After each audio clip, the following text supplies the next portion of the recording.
So class 10+2 और 10+2 की Vistas अपनी बुक से जो थर्ड चैप्टर है journey to the end of the earth, धरती के आखिरी छोर की यात्रा, तिशानी दोषी द्वारा राइट किया हुआ ये चैप्टर बहुत ध्यान से देखने का चैप्टर है। जिस बच्चे की एनवायरनमेंट में इंटरेस्ट है वो बच्चा इसको ध्यान से देखेगा भी और ध्यान से उसके समझ में भी आएगा। तो ये बड़े ध्यान से देखने का टॉपिक है, वेरी इम्पोर्टेंट है ये टॉपिक। तो देखते हैं journey to the end of the earth, धरती के आखिरी छोर की यात्रा, written by Tishani Doshi. Before you read, if you want to know more about the planet past, present and future, अगर आप हमारे इस ग्रह की पास्ट, प्रेजेंट और फ्यूचर के बारे में जानना चाहते हैं, the Antarctica is the place go to, तो वो जगह है अंटार्कटिका जहाँ जाइए। धरती का पास्ट का भी पता लग जाएगा, प्रेजेंट का भी और फ्यूचर भी सब पता लग जाएगा। बॉर्न वॉयेज की कही हुई ये बात है। तो शुरू करते हैं journey to the end of the earth. Early this year, इस साल के शुरुआत में, I found myself aboard a Russian research vessel, एक रूस के जो शोधकर्ता समुद्री जहाज, वेसल्स, बड़े जहाज को वेसल्स बोलते हैं, जिसका नाम भी दिया गया है एकेडमिक सोकोल्स्की। एकेडमिक सोकोल्स्की नाम का रूस का शोध करने वाला एक जहाज था जो शोध कार्यों में यूज होता था, उस पे मैं सवार होके चली। ये राइटर ने शुरुआत की। हेडिंग टुवर्ड्स द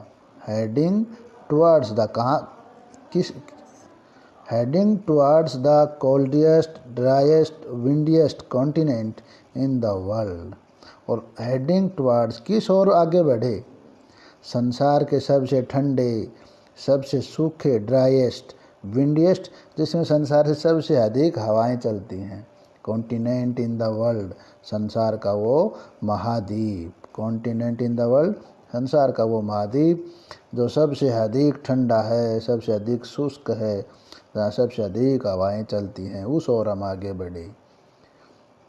ये राइटर की विजिट है अंटार्कटिका की, उसका वर्णन किया गया है। Antarctica my journey began 13.09 degree north of the equator in Madras. Madras से यात्रा शुरू हुई और मद्रास इक्वेटर से, भूमध्य रेखा से 13.09 डिग्री उत्तर दिशा में स्थित है, वहाँ से उसने यात्रा शुरू की।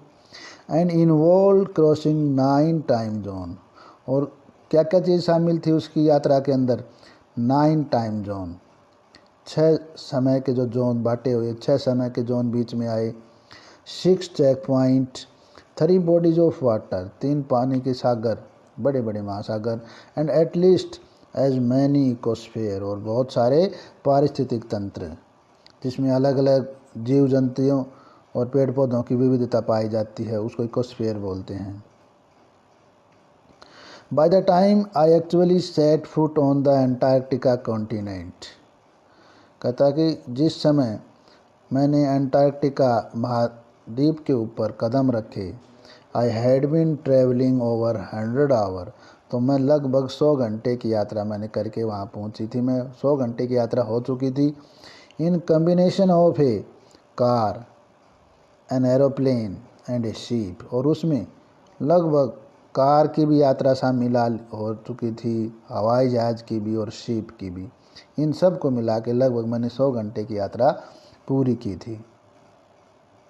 सो माई फर्स्ट इमोशन, तो मेरी पहली भावना जाते ही, जो उसका टारगेट था देखना, तो emotion, my first emotion on facing Antarctica expensive white landscape, सबसे पहली मेरी भावना जो अंटार्कटिका पे मैंने फेस की, सामना किया, एक्सपेंसिव वाइट लैंडस्केप, विस्तृत रूप से फैली हुई सफ़ेद लैंडस्केप, पूरी भूमि सफ़ेद, एंड अनइंटरप्टेड, और जो कभी भी न टूटती हो, कभी टूटती दिखाई न देती हो। Uninterrupted blue horizon was relief, और कभी न टूटने वाले नीले क्षितिज को देख के मुझे राहत महसूस हुई थी। Followed up with an immediate and profound wonder, और साथ साथ एक अचानक और एक विद्वतापूर्वक आश्चर्य के साथ मुझे माई फर्स्ट इमर्शन जो अंटार्कटिका के मैंने सामना किया था उसी में शामिल है। तो आगे बताया, वंडर एट इट्स इमेंसिटी, आश्चर्य इसमें और क्या क्या आश्चर्य है। आश्चर्य इसकी इमेंसिटी में है, इसकी विशालता में, विस्तृत रूप से फैला हुआ।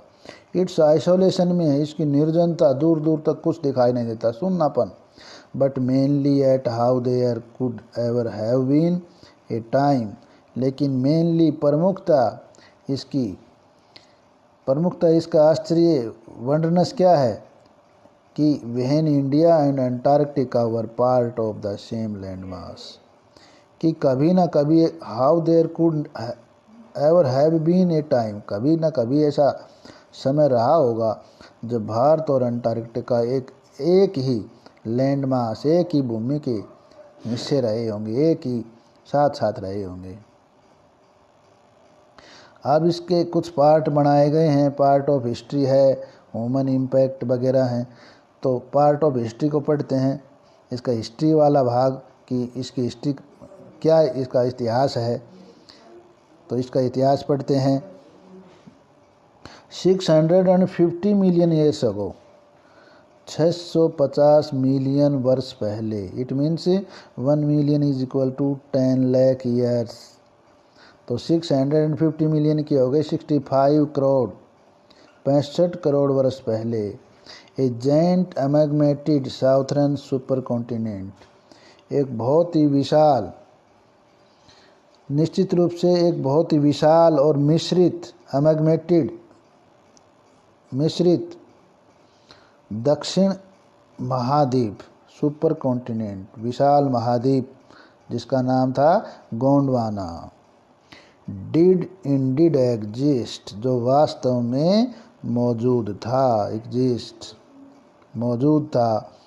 सेंटर्ड रफली अराउंड द प्रेजेंट डे, जो आज के वर्तमान समय में अंटार्कटिका महाद्वीप के केंद्र में स्थित था। जहां आज अंटार्कटिका महाद्वीप है वहां केंद्रित था। Things were quite different then, अब कहता है उस समय की बात है, 65 करोड़ वर्ष पहले की बात है। Things were quite different then, उस समय चीज़ें सब कुछ बिल्कुल अलग थी आज से। Human hadn't arrived on the global scene, इस ग्लोबल सीन के ऊपर, भूगोल के ऊपर, यानी धरती के ऊपर मानव का आगमन नहीं हुआ था, मनुष्य भी नहीं था उस समय। And the climate was much warmer, और जो यहाँ का क्लाइमेट था, तापमान था, वो और अधिक गर्म था आज की बजाय। Hosting a huge variety of flora and fauna, और यहाँ पे बहुत अधिक मात्रा में जीव और जंतु, फ्लोरा होता जीव जंतु, फना वंशपति, बहुत सारे जीव जंतु और वंशपतियों की, विविध वंशपतियों की अलग अलग प्रजातियाँ पाई जाती थी। For 500 million years Gondwana thrived, लगभग 500 मिलियन ईयर्स, यानी कि 500, इसके 50 करोड़ वर्ष पहले गोंडवाना क्षेत्र आगे बढ़ना शुरू हुआ। थ्राइव्ड, आगे बढ़ना शुरू हुआ, खिसकना शुरू हुआ।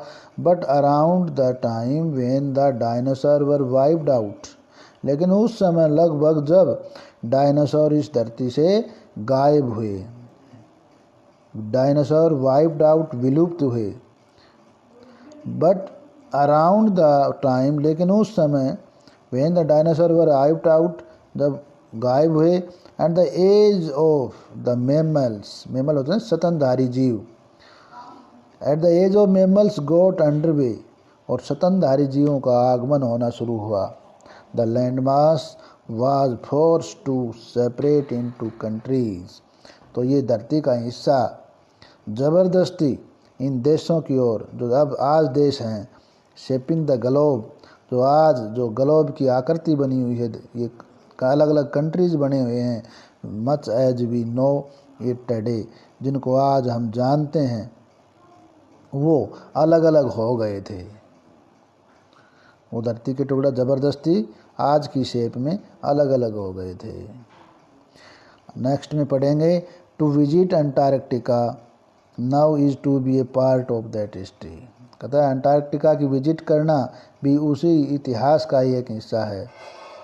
To get a grasps of, एक धारणा को प्राप्त करने के लिए, एक धारणा को क्लियर करने के लिए, where we have come from, कि हम कहाँ से आए थे, and where we could possibly be heading, और कहाँ जाने की, कहाँ पहुँचने की संभावना है।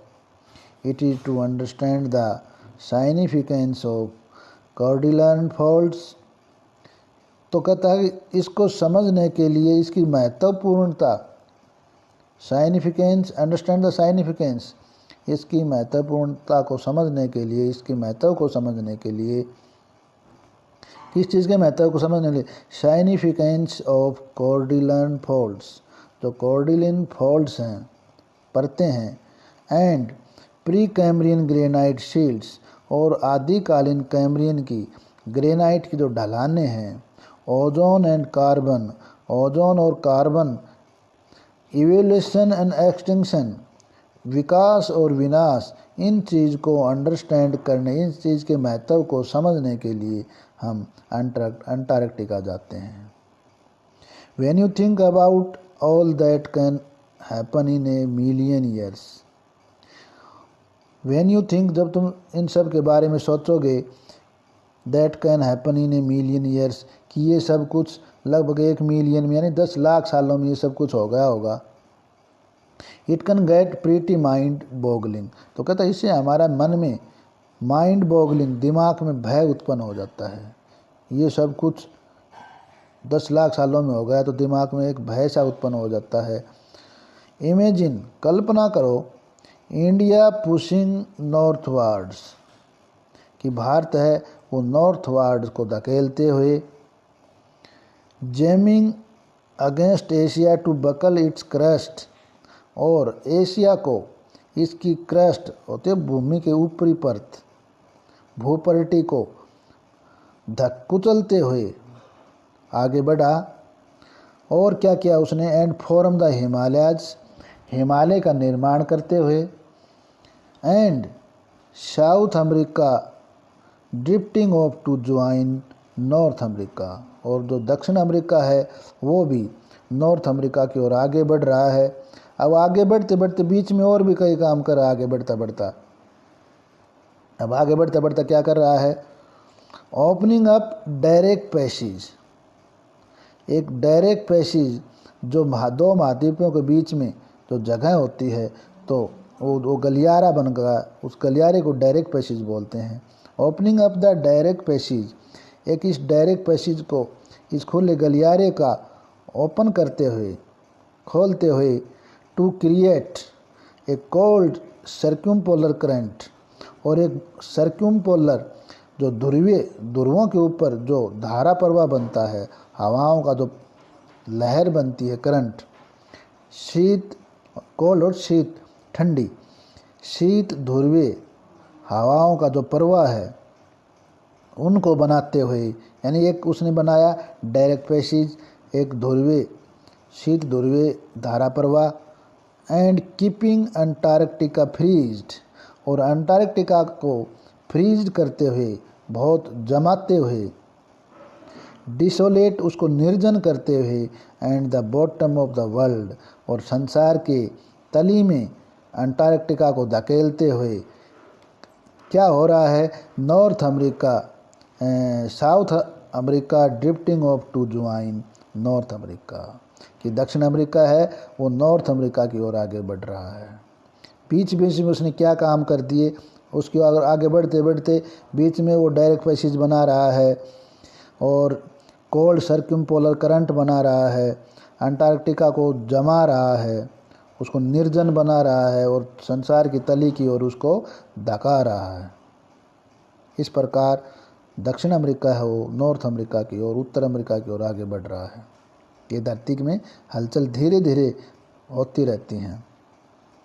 For a sun worshipping South Indian like myself, मेरे जैसे दक्षिण भारतीय सूर्य की पूजा करने वाले, दक्षिण भारत में सूर्य की पूजा बहुत होती है। तो राइटर भी मद्रास की थी, तो मद्रास की राइटर थी, दक्षिण भारत की हो गई, और दक्षिण भारत की मेरे जैसी दक्षिण भारत की सूर्य की पूजा करने वाली राइटर के लिए, मनुष्य के लिए 2 वीक्स इन ए प्लेस, इस जगह के ऊपर 2 सप्ताह तक रहना, where 90% of earth total ice volume, जहाँ पे धरती की लगभग 90% जो बर्फ़ की जो वॉल्यूम है, आर स्टोर्ड, वो यहाँ मौजूद है। बर्फ़ की मात्रा 90% मात्रा यहाँ मौजूद है। इज ए चिलिंग प्रोस्पेक्ट, जो ठंड है इतनी चिलिंग प्रोस्पेक्ट है जो मनुष्य को जमा देने वाली है, मनुष्य की बॉडी को जमा देने वाली इतनी ठंड है। नॉट जस्ट फॉर सर्कुलेटरी, केवल सर्कुलेटरी के लिए नहीं, घूमने फिरने के लिए नहीं, एंड मेटाबॉलिक फंक्शन, और नहीं केवल जो जैविक प्रक्रियाएं उनके लिए ही परेशानी करने वाली बात नहीं है, but also for the imagination, लेकिन कल्पनाओं के लिए भी ये बहुत ही महत्वपूर्ण है। इट्स नेक्स्ट में हम देखेंगे it's like walking into A giant ping pong ball, इसके ऊपर इट्स लाइक वॉकिंग, इसके ऊपर चलना जैसे एक बहुत विशाल पिंग पोंग बॉल के ऊपर चलने के बराबर है। Ping pong ball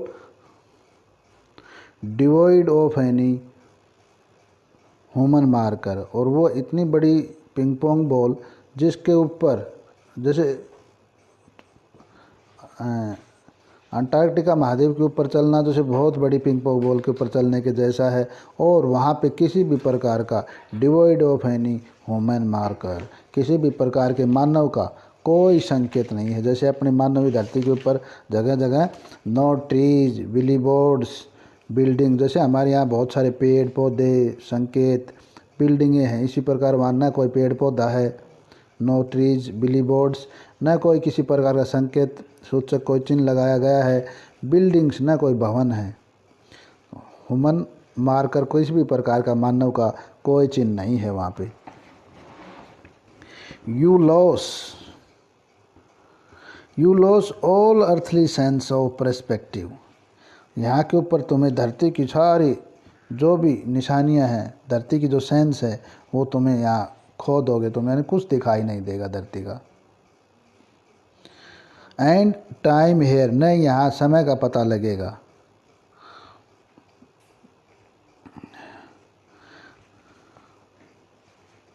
the visual scale range from microscopic to mighty midges, अब आगे बताता है कि the visual scale of range, जो हमारे विजुअल देखने के जो पैमाना है, विजुअल स्केल ऑफ रेंज देखने का जो पैमाना है, उससे लेके माइक्रोस्कोप दूरदर्शी अपने जो दूरबीन है, उससे लेके द माइटी महान विशाल चीज़ों तक,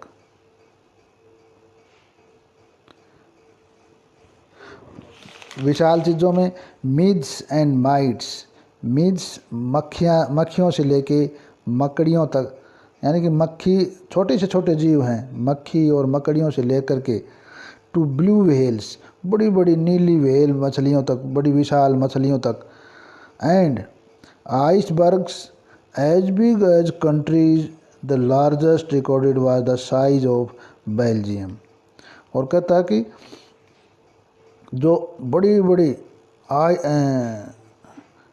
एज बिग एज आइसबर्ग, जो वहाँ के जो आइसबर्ग हैं, बर्फ़ के बड़ी बड़ी चट्टानें हैं, वो इतनी बड़ी हैं जैसे एक बड़े देश के जितने। इसमें बताया जाए लार्जेस्ट रिकॉर्डेड, जो सबसे बड़ी चट्टान को रिकॉर्ड किया गया है, देखा है, उसकी size was the size of Belgium, वो बेल्जियम देश की साइज के बराबर है।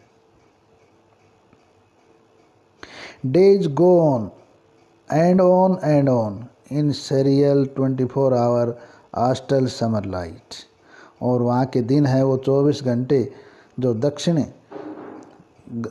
गर्मियों के समय की जो प्रकाश है वो 24 घंटे लगातार चलता रहे। 24 घंटे लगातार रहने वाले दक्षिणी शीतकालीन प्रकाश में चलते चलते चलते रहते हैं दिन। एंड अबिकिट्स साइलेंस, और वो साइलेंस, वो चुप्पी शांति जो कभी न टूटने वाली, यानी बिल्कुल सब कुछ निर्जन शांत रहता है। अबिकिट्स साइलेंस, कभी भी न टूटने वाली शांति। इंटरप्टेड ओनली बाय द अकेजनल, और कभी कभी वो कब शांति, वहाँ की जो साइलेंस है वो कब टूटती है, इंटरप्टेड, वो जब टूटती है ओनली बाय अकेजनल, वो कभी कभार किसी विशेष मौके पर। अवलेंस का मतलब कभी उसमें भूस्खलन होता है, धरती खिसकती है और चट्टानें खिसकती हैं। और काल्विंग आइस शीट, या फिर वहाँ की जो काल्विंग आइस शीट, जो बर्फ़ की परतें हैं वो खिसकती हैं, टूटती हैं आपस में, उस समय वहाँ की शांति भंग होती है। वहाँ का जो बिल्कुल सुन्नापन है वो कभी कभार मौके पर कोई बर्फ़ की चट्टान टूट गई या हिमस्खलन हो गया तो जाके वहाँ के कुछ शोर सुनाई देता है। नेक्स्ट में पढ़ाते हैं कंसिक्रेट द प्लेस, और इस जगह को consecrate the place, it is an immersion. आगे इसने बताया कि यहाँ के एक ऐसी गहराई में डूबने के बराबर है। It is an immersion that will force you to place yourself in the context of earth geological history. की क्या बताया कि ये एक ऐसी गहराई में डूबने के बराबर है जो आपको अर्थ के जो जियोलॉजिकल, पृथ्वी के भूवैज्ञानिक जियोलॉजिकल हिस्ट्री, पृथ्वी के जो भूवैज्ञानिक इतिहास है उसके कॉन्टेक्स्ट को, उसके संदर्भ में ले जाने को मजबूर करता है। आपको मजबूर करता है कि आप धरती के भूवैज्ञानिक इतिहास को पढ़ें। एंड फॉर ह्यूमन्स, और मनुष्य के लिए द प्रोग्नोसिस इजेंट गुड। अभी प्रोग्नोसिस है, आगे बताया कि मनुष्य का जो फ्यूचर है वो कोई अच्छा सुकून नहीं है इसके लिए, मानव जाति के लिए। जिस हिसाब से ये इसमें बर्फ़ पिघल रही है, ग्लोबल वार्मिंग हो रही है वहाँ, तो क्या संकेत मिलते हैं, द प्रोग्नोसिस इजेंट गुड। आदमी के लिए यहाँ के सुकून है ना वो कुछ अच्छे नहीं है। अब हम इसी में पार्ट है ह्यूमन इम्पैक्ट, मनुष्य का प्रभाव। मनुष्य का क्या प्रभाव हुआ है इसके ऊपर। Human civilization have been around for a paltry 12,000 years, कि जो मानव की सभ्यता है, आदमी को यहाँ सभ्यता विकास हुए, have been around for a paltry, लगभग 12,000 साल से आदमी का विकास हुआ है। यानी आदमी की सभ्यता को पनपे लगभग 12,000 साल के आसपास का समय हो गया। बेयरली ए फ्यू सेकेंड्स, ये कुछ सेकंड हैं, ऑन द जियोलॉजिकल क्लॉक, जो पृथ्वी का जो भूविज्ञान है, पृथ्वी बने कितने साल हो गई, अगर उसकी घड़ी के हिसाब से देखते हैं तो आदमी के उद्भव का समय जो 12,000 वर्ष है वो कुछ एक नाम मात्र का है। यानी कुछ सेकंड का हिसाब बहुत पर 0 कुछ परसेंट में बनता है। In that short amount of time, उसके हिसाब से इतने थोड़े समय के अंदर we have manage to create quite a ruckus कोलाहल, शोर शराबा। हमने इतना अधिक शोर शराबा कर दिया धरती के पर्यावरण में। कितनी एयरप्लेन है, कितना शोर करती हैं, रेलगाड़ियां हैं, फैक्ट्रियां हैं, कितना शोर शराबा करते हैं, बम विस्फोट हो रहे हैं, तो कितना कोलाहल मचा, ruckus. Etching our dominance over nature with our village, और हमने इसके साथ साथ स्वयं को हमने हमारे गांव, आवर विलेज, टाउन, सिटी और मेगा सिटीज़, हमने कितने गांव, कस्बे, शहर और महानगर ये बना दिए। कितने शहर महानगर का निर्माण करके प्रकृति पर एक डोमिनेंस, एचिंग ऑफ डोमिनेंस, अमीट छाप छोड़ दी है। वो छाप जो कभी मिटने वाली नहीं है। प्रकृति कभी बिल्कुल शांत हुआ करती थी, अब इतने गांव, शहर, महानगर बना दिए। The rapid increase of human population, आदमी की जनसंख्या का इतनी स्पीड से बढ़ना, इतनी तेज़ी के साथ बढ़ना, हैज़ लेफ्ट अस, हमें पीछे छोड़ रहा है। Battling with other species for limited resources, हमारे रिसोर्सेज हैं, संसाधन है वो सीमित मात्रा में हैं, और दूसरी स्पीशीज़ हैं उनकी बजाय उनसे हमें लड़ने के लिए हमारे पास संसाधन बहुत सीमित हैं। तो इस प्रकार बढ़ती हुई जनसंख्या ने हमें पीछे छोड़ दिया है। यानी मानव की तेज़ गति से बढ़ती हुई जनसंख्या ने दूसरी प्रजातियों के साथ हमारे सीमित संसाधनों की वजह से सीमित संसाधनों के लिए लड़ने को छोड़ दिया है। यानी संसाधन सीमित हैं, उन्हीं संसाधनों में और दूसरी भी प्रजातियां रहना चाहती हैं और मानव की जाति को संघर्ष करना पड़ता रहा। आगे है and the unmitigated burning of fossil fuels. Unmitigated का मतलब होता है जिसके अवशेष पीछे नहीं बचते, यानी जो फॉसिल फ्यूल है अपना जैविक ईंधन है, फॉसिल फ्यूल्स वो जलता है तो पीछे कुछ नहीं बचता। पेट्रोल, मिट्टी का तेल, डीजल जलता है तो पीछे कुछ अवशेष नहीं बचते, उसको बोलते हैं अनमिटिगेटेड, जिसके अवशेष ना बचते हों। बर्निंग ऑफ फॉसिल फ्यूल, जो जैविक ईंधन के जलने से पीछे जिसके कोई अवशेष नहीं बचता, has now created a blanket of carbon dioxide around the world, हमारे संसार के चारों ओर एक कार्बन डाइऑक्साइड गैस का आवरण बना दिया है। ब्लैंकेट वैसे कंबल होता है, लेकिन आवरण, पर्दा, एक आवरण बना दिया है। विच इज स्लोली, हालांकि वो धीरे धीरे बन रहा है, बट श्योरली, लेकिन ये अवश्य increase the average global temperature, जो पूरे संसार की जो औसत टेम्परेचर है, औसत तापमान है, उसमें इंक्रीजिंग कर रहा है, बढ़ोतरी कर रहा है। Climate change is one of the most hotly contested environment debates of our time, हमारे समय में जो बदलते हुए क्लाइमेट का जो मुद्दा है, ये सबसे अधिक डिबेट का मुद्दा है। जब एनवायरनमेंट के जो भी डिबेट की बात आती है, कॉन्टेस्ट होते हैं, तो सबसे अधिक विशेष मुद्दा क्लाइमेट चेंज का आता है, बदलते हुए तापमान का। Will the West Antarctica ice sheet melt entirely, अब एक क्वेश्चन ये उठता है कि क्या जो पश्चिमी अंटार्कटिका की जो आइस शीट हैं, बर्फ़ की परतें हैं, क्या पूरी तरह से पिघल जाएंगी, melt entirely. Will the gulf stream ocean current, और क्या जो खाड़ी की महासागरीय धारा प्रवाह है, बी डिसरप्ट, क्या वो ख़त्म हो जाएगी, गायब हो जाएगी। ये प्रकृति के संतुलन की बहुत ज़रूरी चीज़ें हैं।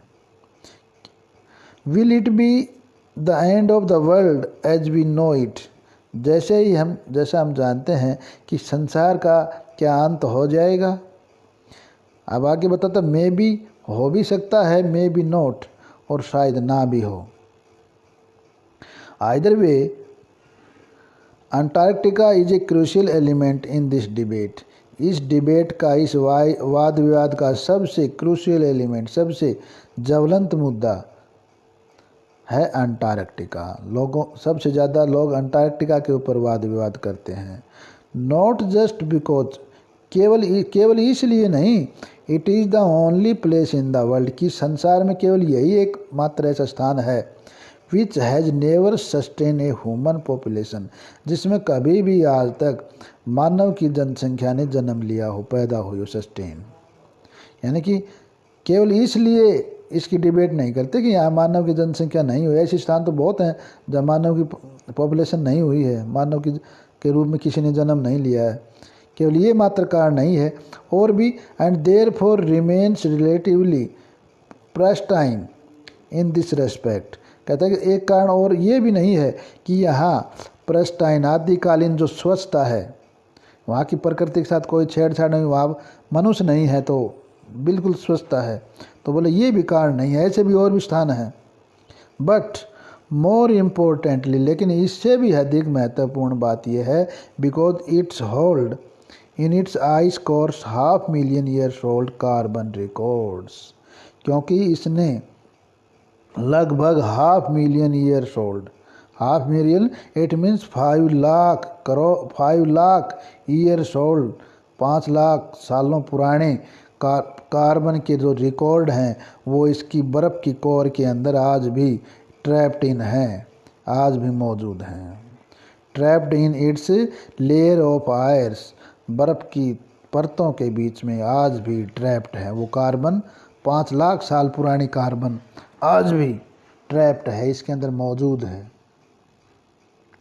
If you want to study, अगर हम इसकी स्टडी करना चाहते हैं, इसका अध्ययन करना चाहते हैं, and the examine the earth past present and future, और धरती के पास्ट का, भूतकाल का, वर्तमान काल का और फ्यूचर का अगर हम जांच करना चाहें, Antarctica is the place to go, तो सबसे महत्वपूर्ण स्थान अंटार्कटिका है। वो स्थान है जहाँ पे जाइए और इस तरह की स्टडी करिए और पृथ्वी के पास्ट प्रेजेंट और फ्यूचर का एग्जामिनेशन करिए। Student on ice, the program I was working with on the Sokalsky. Student on ice नाम का जो प्रोग्राम है, I was working with on the Sokalsky, जिस सोकल्स्की के ऊपर, सोकल्स्की क्या है, what is Sokalsky? Sokalsky is the name of a vessel, Russian vessel, और रशियन वेसल यानी रूस का एक समुद्री जहाज़ है जो कि रिसर्च के लिए बनाया गया था रूस ने। और उस जहाज़ में, उस शिप के द्वारा, बड़े शिप के द्वारा writer student on ice programme के तहत अंटार्कटिका महाद्वीप में गई थी। एक प्रोग्राम के तहत एम्स टू डू, और इसका मकसद ये था to do exactly this by taken high school students, कि हाई स्कूल में पढ़ने वाले बच्चों को वहाँ ले जाके to the ends of the world, संसार के इस आखिरी छोर पे ले जाके, and providing them with inspiring educational, और उनको प्रेरणादायक शिक्षा प्रदान करना, प्रेरणादायक शिक्षा की अपॉर्चुनिटी प्रदान करना, which will be help them, जो उनको इस बात में मदद करेगी, फोस्टर ए न्यू अंडरस्टैंडिंग, जो हमें, और उसमें एक नई समझ पैदा करेगी, एंड रेस्पेक्ट, समझ और आदर, फॉर आवर प्लेनेट, हमारे पृथ्वी ग्रह के प्रति उनमें रेस्पेक्ट और अंडरस्टैंडिंग पैदा करेगी, कि वो लोग हमारे, और बच्चे जो इस प्रोग्राम में भाग लेंगे उनमें नई समझ और पृथ्वी के प्रति आदर भाव जागेगा, पैदा होगा। It is been in operation for 6 years now, इस ऑपरेशन को चले अभी लगभग 6 साल हो चुके हैं। Headed by Canadian Geoff Green, और इसको कौन हेडेड कर रहा है इस प्रोग्राम को? कनाडा का जियोफ ग्रीन नाम का व्यक्ति, हु गोट टायर्ड, जो कि थक चुका है, who got tired of carting celebrities and retired rich curiosity seeker. अब इन लोगों को ले जाके वो थक चुका है। किन लोगों को? सेलिब्रिटीज़, जो महान हस्तियां हैं जिनके पास पैसे की कमी नहीं है, रिटायर्ड, जो लोग सर्विस से रिटायर हो चुके हैं, खाली हैं, वो देखना चाहते हैं, रिच, अमीर आदमी, क्यूरोसिटी सीकर होते हैं, जिनको जिज्ञासा होती है, जिनको अंटार्कटिका महाद्वीप के बारे में जानने की इच्छा है, जिज्ञासु हैं, क्यूरोसिटी सीकर। इतने लोगों को ले जाते टायर्ड ऑफ कार्टिंग, वहाँ ले जाते जियोफ ग्रीन है कनाडा का, वो थक चुका है, कि इन लोगों को वहाँ ले जाते अब वो थक चुका है। Who could only give back in A limited way, और उन लोगों को ले जाने से वो सिर्फ हमारे पृथ्वी ग्रह को और हमारे लिए सिर्फ लिमिटेड वे में, कुछ नाम मात्र रूप में हमें कुछ गिविंग बैक वापस दे सकते हैं। उनकी फीडबैक नाम मात्र की है, यानी कुछ फ़ायदा नहीं है उन लोगों का वहाँ ले जाने का। विद स्टूडेंट ऑन आइस, विद्यार्थियों को बर्फ़ पर, विद स्टूडेंट ऑन आइस नाम के प्रोग्राम से ही ऑफर द फ्यूचर जनरेशन, जो हमारी जो भविष्य की पीढ़ी है, जो बच्चे हैं भविष्य की पीढ़ी, और पॉलिसी मेकर, वही हमारी आगे की नीति बनाने वाले होंगे। ए लाइफ चेंजिंग एक्सपीरियंस, उनके जीवन बदलने वाले अनुभव। एट एन एज, इस उम्र में, when they are ready to absorb, जब वो इन बातों को ऑब्जर्व करने में, सीखने में, और मोस्ट इम्पोर्टेंट एक्ट उनके लिए बड़ा महत्वपूर्ण कार्य है। स्टूडेंट ऑन आइस प्रोग्राम किस लिए चलाया गया? ताकि हाई स्कूल के बच्चे अपने जीवन में इन चीज़ों का एक्सपीरियंस करें और आने वाले जीवन में ये पीढ़ी यही पॉलिसी मेकर है, यही लाइफ बदलने वाले इनके जो एक्सपीरियंस हैं ये बिल्कुल तैयार रहेंगे सीखने के लिए, और हमारे प्रति, ग्रह के प्रति सम्मान और इनके प्रति आदर भाव इनमें जगेगा, पैदा होगा। The reason the programme has so successful is, ये प्रोग्राम इतना कामयाब हुआ, इसका कारण ये था because it is impossible to go anywhere near the South Pole, क्योंकि यह इसलिए ज़्यादा सक्सेसफुल हुआ because it is impossible to go anywhere near the South Pole, क्योंकि साउथ पोल के पास, दक्षिण ध्रुव के पास कहीं भी जाना असंभव था। And not be affected by it, और इससे ये प्रभावित भी नहीं होता था।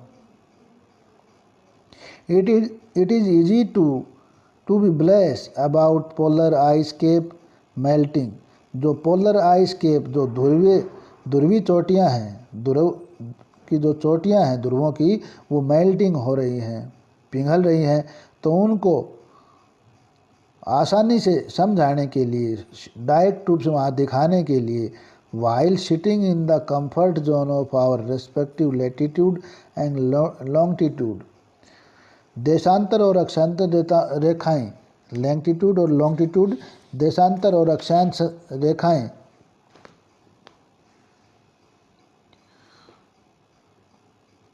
But when you can visibly see, लेकिन जब तुम आपने कंफर्ट जोन में बैठ के, आरामदायक जगह पे बैठ के, स्कूल में, लैब में बैठ के तुमने लैटिट्यूड और लॉन्गिट्यूड, देशांतर और अक्षांश रेखाओं के बारे में पढ़ा है।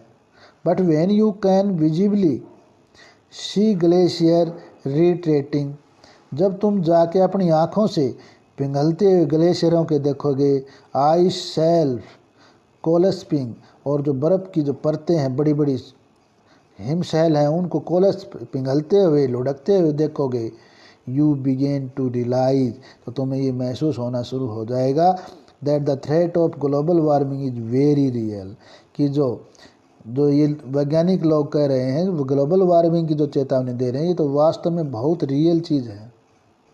तब आपके सही में समझ में आएगा कि ये लोग सही इस बात पे जोर दे रहे हैं।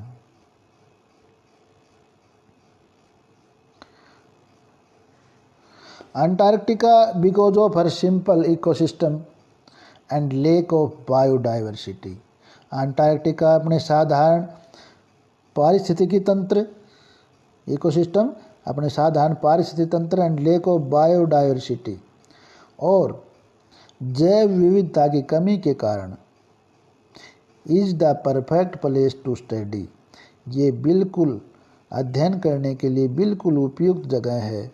How little change in the environment can have big, कि किस प्रकार से एनवायरनमेंट में थोड़े से भी चेंज आने से कितने बिग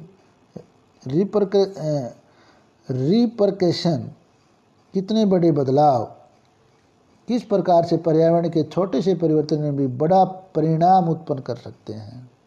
बिग रिपरकशन, बड़ा परिणाम उत्पन्न हो सकता है, यानी इसके आने वाले समय में बहुत कुछ इसको दुष्प्रभाव देखने को मिल सकते हैं। अब इसमें एक एग्जाम्पल लेता है, take the microscopic phytoplankton.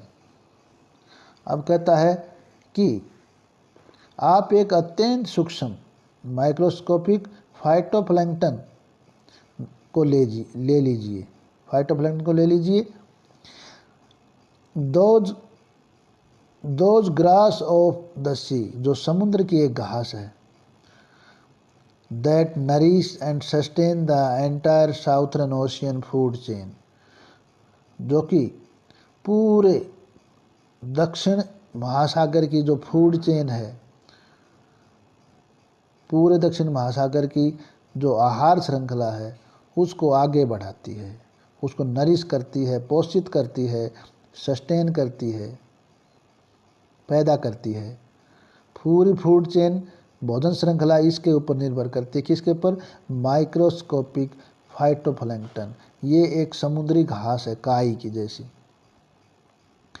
These single celled plants, ये सिंगल सेल के प्लांट हैं, इनमें एक सेल होता है, सिंगल सेल।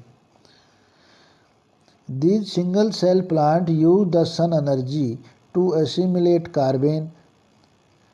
कहते एक कोशीय पौधे सूर्य की ऊर्जा का उपयोग कार्बन को संयोजित करने, एसिमिलेट कार्बन, कार्बन को संयोजित करने, and synthesis organic compounds in that wonders and most important of.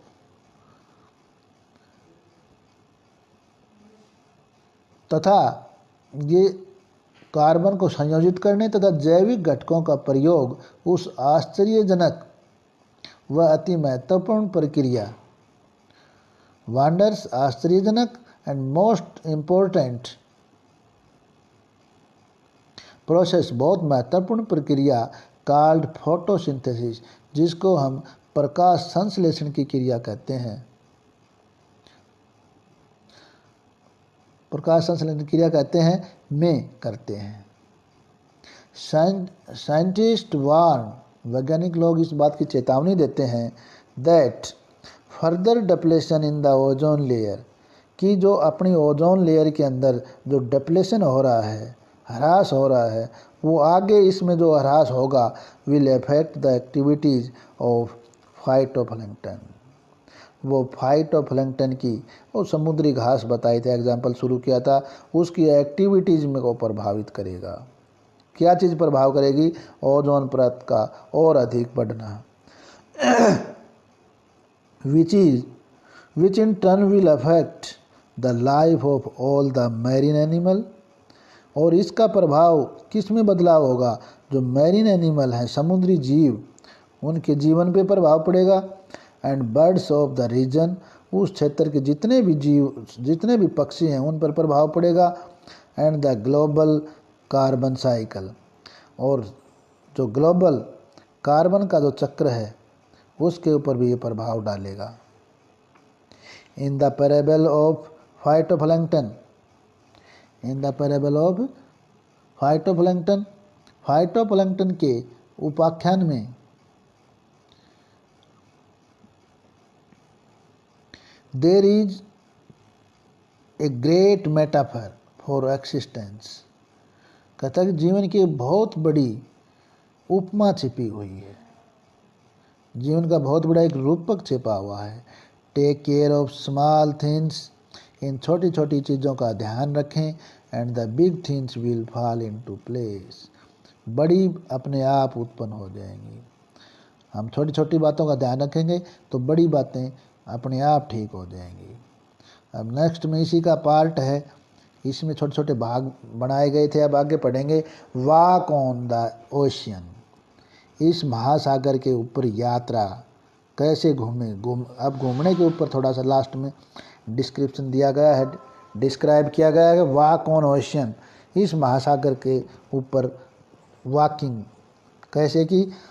अब आगे बताया, my Antarctic experience was full of such epiphanies. कहता कि मेरा जो अंटार्कटिका का अनुभव है इस प्रकार, my Antarctic experience is full of such epiphanies, इस प्रकार अंटार्कटिका का मेरा अनुभव पूर्णतः भावुक क्षणों से भरा हुआ है। सच एपिफेनीज, भावुक क्षणों से भरा हुआ है।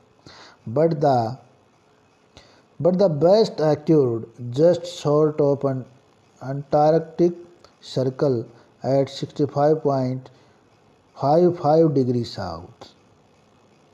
लेकिन आगे बताया, किंतु सबसे अच्छा मेरा जो प्रत्यक्ष दर्शन हुआ, बेस्ट occurred, सबसे अधिक जो प्रत्यक्ष दर्शन हुआ, just short of Antarctica circle eight 65.55 degree south, सबसे अधिक प्रत्यक्ष दर्शन मुझको अंटार्कटिका के साउथ, दक्षिण के 65.55 डिग्री के अंटार्कटिका के घेरे में जो मुझे प्रत्यक्ष दर्शन हुआ,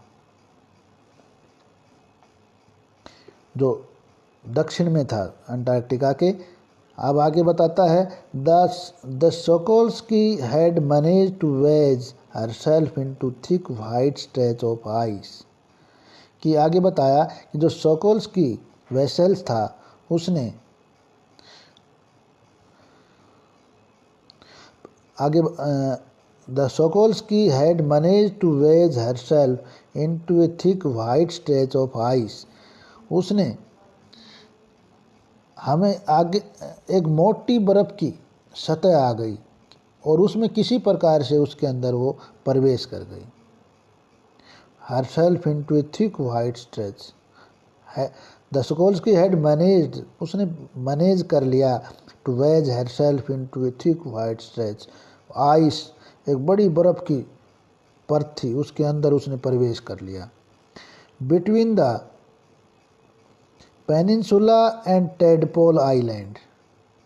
अब सोकोल्स्की ने पेनिनसुला और टेडपोल द्वीप, which was preventing us from the going any further, जिसने हमें और आगे जाने से हमें प्रिवेंट किया, बचाए रखा, आगे नहीं जाने दिया। उसमें प्रवेश तो कर लिया मोटी बर्फ़ की सतह में, लेकिन जो पेनिनसुला और टेडपोल द्वीप थे, उन्होंने हमें आगे जाने से रोक दिया। The captain decided we were going to turn around. अब हमारे कैप्टन ने यह फैसला किया कि हमें यहीं से घूम के वापस जाना चाहिए, एंड हेड बैक नॉर्थ, और हमें उत्तर दिशा की ओर आगे बढ़ना चाहिए। बट बिफोर वी डिड, लेकिन हम ऐसा करते, उत्तर दिशा की ओर आगे बढ़ते, we were all instructed to climb down the gangplank. किंतु हमें ऐसा करने से पहले हमें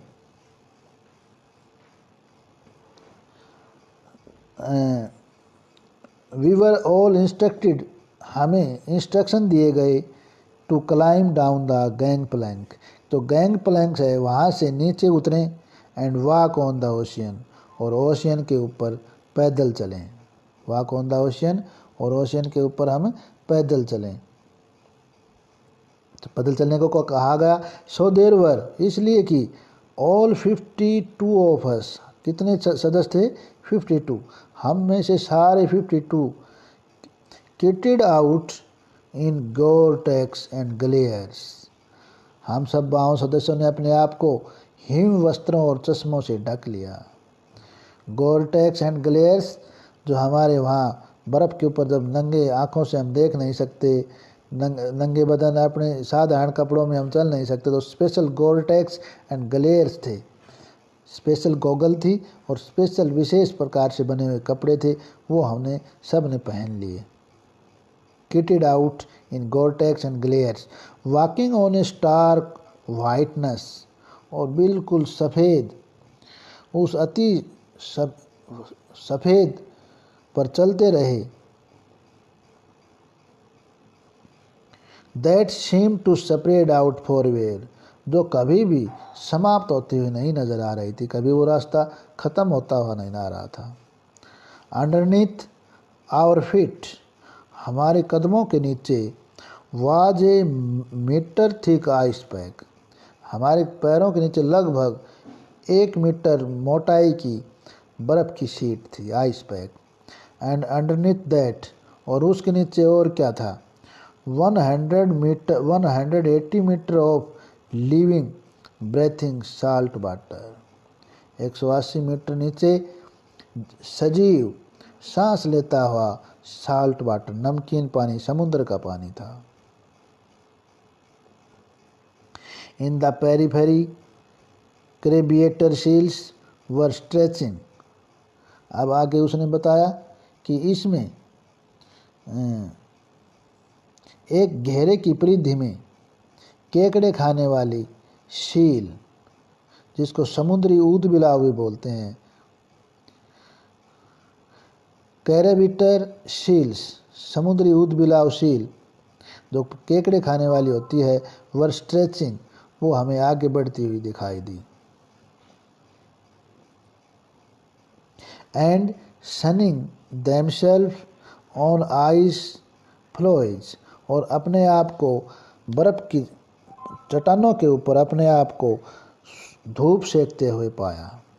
much like stray dogs will do under the shade of banyan tree, और बिल्कुल ऐसे जैसे गली के कुत्तों की तरह, बिल्कुल वो जैसे आवारा कुत्ते बरगद के पेड़ की छाया के नीचे लेटे रहते हैं, उस तरह वो धूप सेकते हुए।